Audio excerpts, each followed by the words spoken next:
Hey guys, welcome to this first video of the content creation module. In this video, we are going to learn how to brainstorm content that performs very well in search engines, not in social media, but mostly in search engines, and how to, figure out what to write about on your site so that you get more search traffic. So before we get started, I actually want to show you the search traffic on Authority Hacker, where I am almost exclusively using that tactic now to grow the content. And you can see that actually our search traffic is gradually growing and doing pretty well. Obviously, I would not attribute the success just to that one tactic, but that's definitely a part of it. So how do we do that? The first thing we need to do is we need to create what I call a bucket of ideas. And the way we find these ideas, and that's the file I use on Authority Hacker, the way we find these ideas is we find a list of the competitors that are in our niche and just produce a lot of content as well, and are within our domain authority range. So usually domain authority is a metric by Moz, and it's just like it's a replacement for PageRank. It's basically the interpretation of PageRank because PageRank is not updated anymore. So I try to find people that are plus minus 10 domain authority than me, sometimes a little bit more. So Authority Hacker is 34, so you can see I actually go up to like 57 or something. So I got a little bit more, but not a lot. I try to not pick like domain authority 80 site. I'm trying to pick people who are within an arm reach of me. And the way I find, and after I find these people, I actually reverse engineer their best pieces of content. And for this, I use Ahrefs, which we're gonna use in this tutorial. And with Ahrefs, you're able to plug a domain and it's gonna show you the best performing pages in search, which keywords they rank for, and it allows you to essentially write about the same topic, try to do it better, and try to get some of their links as well. So that's essentially the tactic we're gonna do there. And what we're gonna do in this lesson is we're gonna create a file like that where you actually collect the competitors, and we're gonna see how to find them. Then you go through them and you find ideas with main keywords. So these are like keywords I could be targeting on Authority Hacker. And then actually I have URLs to my editorial calendar, which is going to be in the lesson after this one, where I actually pick that topic and I'm going to write a piece about that. So I'm able to actually schedule and organize all my content based on reverse engineering competitors. And then I like to also look at the products that my competitors promote, because as you do that research, you're going to be browsing the site, you're going to check it out, and eventually you find things like affiliate offers or just products they are promoting. And it's a good way to, think about your monetization, not just traffic, when you do that kind of like content research. So let's get started. And the first thing we want to do is you actually have a link to that empty spreadsheet, which is exactly the same spreadsheet, just empty here. And I'm actually going to delete that part because you shouldn't have that. And you're gonna want to make a copy. So to make a copy on your own account, you need to be logged into any Gmail account or any Google Apps account. Click on File, and then you click Make a Copy, and then you can, once you make a copy, it will be on your own account and you'll be able to edit it. Otherwise, you won't be able to edit it. So make a copy before you get started. Once you have made a copy, we need to find a list of competitors. How do I find a list of competitors? The first method that I like to use, and for some reason I actually have it on here already, but I like to use the related query. So I'm gonna do it for Authority Hacker actually, because I've done it before and I know it's gonna be easier. So authorityhacker.com, if I write it properly, and you can see that when I type related authorityhacker.com, I don't get a lot of results. I get like 10 results, but these sites are fairly related to me. They are not like, it's not searching that keyword in Google, it's Google telling me, hey, I think these sites are somewhat close to what you're doing. And if I open this one, then it's like how to build an authority site or blog, and it seems to be fairly related. So that's pretty interesting. Now what we want is we want to know, how authoritative these domains are, so that we can pick people who are not too strong for us, but not too weak as well. So I like to use the Mozbar, and you have a link at the bottom of that video as well. And when you use that Mozbar, it gives you the domain authority of the domain. So for example, these guys are 24, I'm 34. So yeah, if they rank for something, I definitely can rank for it as well. Let me just pick another one. Content Champion, Laz, I know you're in the membership, so hi.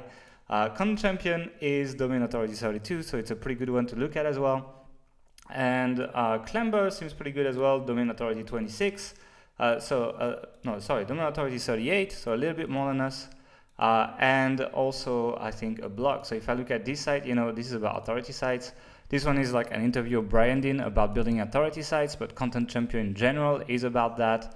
And then Clamber is also a blog, so it has a lot of content.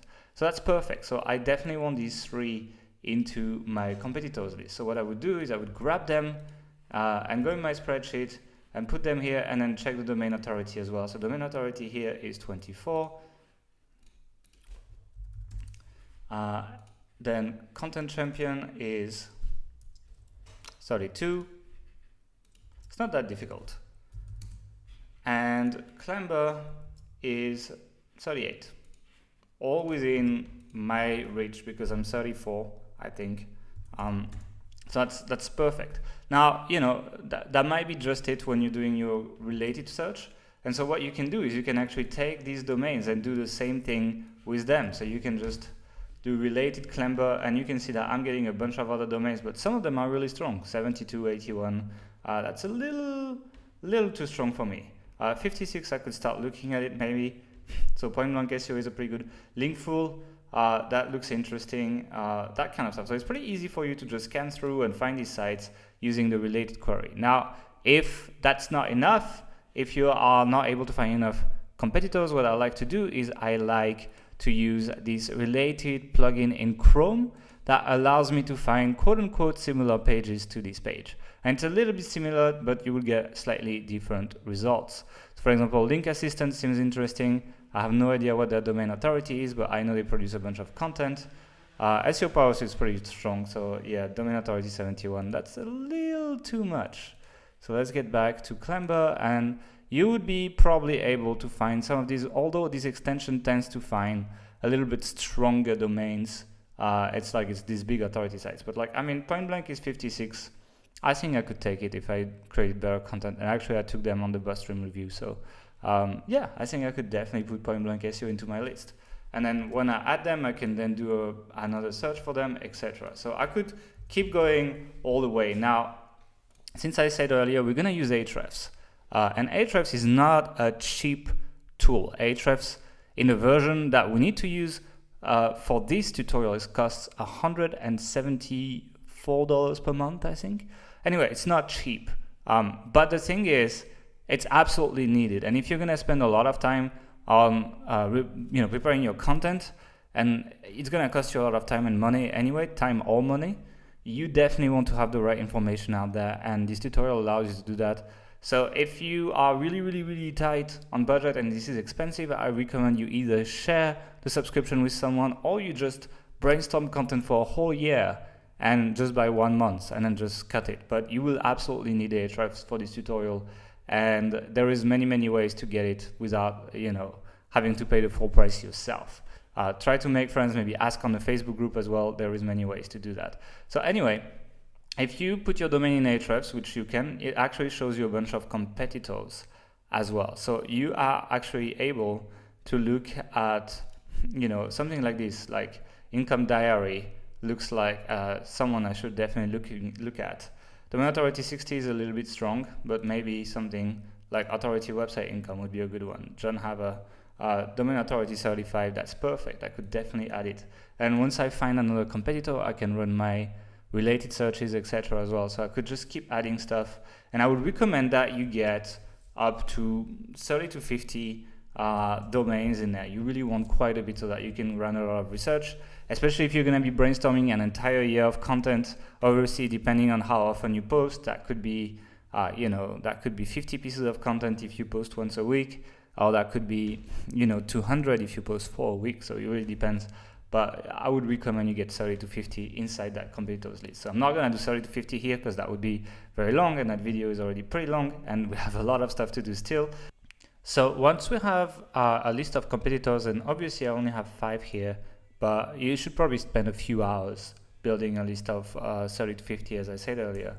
You take one of the URLs, and Lars, I'm going to take your URL here, and you go into Ahrefs. And into Ahrefs, you can go into Position Explorer, which you only have in the standard plan, and then drop the URL there. And what Ahrefs is going to do is it's going to find all the keywords this site ranks for. And if I go in top pages, it actually sorts all these keywords per page. So I can actually see which content ranks for which keyword. It gives me an idea of how much traffic that content gets. And as a result, I will be able to see the best pages in the domain. So for example, on Content Champion, probably one of the best traffic earning page is the writing Amazon product reviews. It's something that seems to be doing pretty well for them in search. And I can tell that it ranks for how to write a product review, number 2, it ranks for write product reviews, number 1, etc. And I have the search volumes here, which, 170 doesn't sound impressive. However, it actually ranks for a lot of long tail keywords. And the real power of the Ahrefs tool is that it actually figures out, even if the page ranks for a lot of long tail keywords, it figures out which one has the most traffic using this number here. So if I was doing keyword research for Authority Hacker, I would probably put that in my spreadsheet. So I would just go in my reverse engineering and I would go in my second tab in content ideas, and then I would just put the URL here, and the main keyword is how to write product reviews, product reviews. And then in own competing URL, I'm gonna put the URL on my content calendar when I get to that later, so that I can tell that I've been covering that keyword and I don't get back to it later. And so if I go back to Ahrefs, I am able to literally go through the whole domain. So I can see that this music video one ranks for inspirational music videos, uplifting music videos, which is okay, but it's probably not something I would want on Authority Hacker, so I would probably just skip it. And you don't have to take all the ideas. Obviously, you need to use your brain a little bit to figure out what kind of content you could actually see on your site.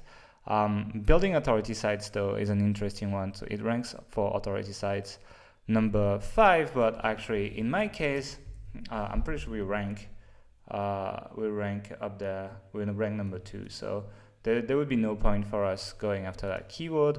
So I would keep going, and I would basically do that for every single competitor site that I got. So in that case, LinkedIn for leads, but actually does not rank for LinkedIn for leads, so maybe that keyword is too competitive. And reverse engineering your competitors does just that. I can tell that this piece of content is trying to rank for LinkedIn for leads, which is probably a keyword with decent search volume. But the truth is, it doesn't rank for it, and Ahrefs would have found out if it ranked for it. And so by looking at my competitors rather than just looking at keywords, I'm able to tell, hey, Content Champion is around the same domain authority as me and does not rank for that keyword, therefore I should probably not go for that keyword. And that allows me to just avoid it and just keep going and figure out what works for them. In this case, I would probably go up until there's like something above 3 in terms of traffic, so I would probably stop here. So maybe like traffic tactics, this one is interesting, but same here, it ranks for someone's name, so maybe not the best one. And all these just rank for people's names, so not the best ones. So basically I would just keep going, and let me actually just keep going a little bit so that you get a better idea. Let me just take Point Blank SEO. I know these guys will probably have some interesting content that rank. And I'm not literally doing it live. I don't think I've done Point Blank SEO before. So let's just check it out, do it again. Check their top pages. I like to do it per page because many pages will rank for a lot of long tail keywords, and it just makes more sense to check per page. So Ahrefs is a little bit slow, but it's gonna get there. And obviously the link building strategies post ranks for link building number 4, link building strategy number 1. These are great keywords, but if you check that page, that's a huge page actually. It's like there's a lot of content here. So if I wanted to compete here, I would definitely need to spend a lot of time and energy to go after that keyword. So I can put it in there, but I need to know that I'm gonna have to put a hell of a lot of effort into that content if I want to top it up. Like, you always want to do better content, otherwise you probably won't do as well as them if you don't really go nuts. And he's gone pretty nuts, John Cooper, on this one. So to actually top this up, that would be quite a bit of work. So I could still put it in there, but I need to know that it's going to be a lot of work. So I'm going to put it here, and I'll just put link building strategies. And if you wanted, you could add something like big content, and then you could put a yes here. Like, I'm not putting it because it's not applicable to every niche, but in that case I would definitely do that, and then I would keep going. So that's basically how you make your list of content. And what I recommend is that you actually make a list of at least 50 content ideas, like I've done on this spreadsheet. I've done like 57. So that when you have to fill in your content calendar, when you're like, hey, what do I write about? It's very easy to just go back and know that, well, all these topics are topics that your competitors with the same SEO metrics as you rank for, that you can pick and just figure out, something cool to write about, and then you can get back to the URL and you can look how much work that would be to create something better. So in that case, on-page SEO, that's it's not that competitive, but I know it ranks for keyword optimization, and keyword optimization has search volume. So I know if I do something better and I'm able to build a few links to it, I will get traffic, pretty much guaranteed. So that's it for this lesson. That's how we brainstorm things. And then, as I said, if you find ways people monetize, you can actually add it in your tab. So like, for example, Nick has a keyword research course, which is his own course, but I create training courses as well. You're watching one right now. So I would probably just go and write, that I could do a keyword research course, so that later on I can just go back when I think about monetizing my content and I can just link it back to it. So that's basically the spreadsheet. I recommend you get at least 50 ideas and then jump on the next lesson. So I'll see you in the next lesson, guys. Have a good day.